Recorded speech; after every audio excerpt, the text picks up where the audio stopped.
Hello, my wonderful kiddos. This is the lesson for December 17th and 18th, where we will continue our research for our systemic discrimination papers.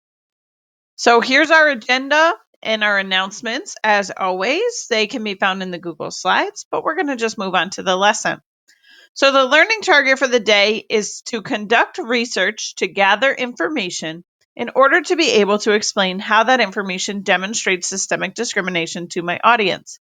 Remember, in our first body paragraph, based on the outline that we've been using, we are informing and explaining in our first body paragraph. That's our writing purpose. So in order to do that, we're going to give the information and explain how that demonstrates systemic discrimination. How is it someone being treated unfairly or a group of people being treated unfairly? And how does that show that it is system-wide? This lesson today is just a recap of what we covered last class. So if you were unable to join us last class, or if you haven't looked at the video, or you just need a little refresher, please go back to Monday and Tuesday's video of the note-taking sheet and evaluating sources. So just a little recap. You want to evaluate your source first using the CRAP method.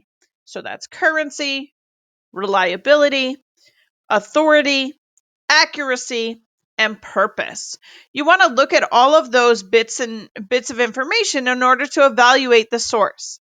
Now, there might be some things that come up a little bit iffy for you, but that doesn't mean that you can't use that source. It just means that you need to pay a little bit more close attention in order to gather your data.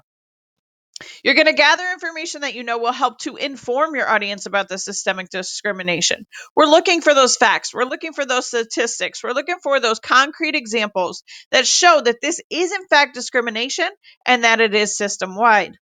The explanation will come at a later time, but right now we're just going to jot down some information so that it makes it easier on us when we're ready to write. Explain how you think this will help you to set up that this form of discrimination is in fact system-wide. So in the one box, it asks you for word information from the source. Be sure that you keep it word for word, just so that we don't get confused if we did take it from someone word for word or if we already paraphrased. It's best to take your notes word for word, and you can always paraphrase later. In the box underneath that on the note-taking sheet, you're going to notice that it asks you to explain how it's going to help in your paper. Well, again, our writing purpose here is to inform and explain. So it's going to help us to inform our audience about the systemic discrimination, and we're going to use it to explain how it is system-wide and why it's wrong. In today's class, you are going to be continuing your research to gather information on your chosen form of systemic discrimination on the note-taking sheet.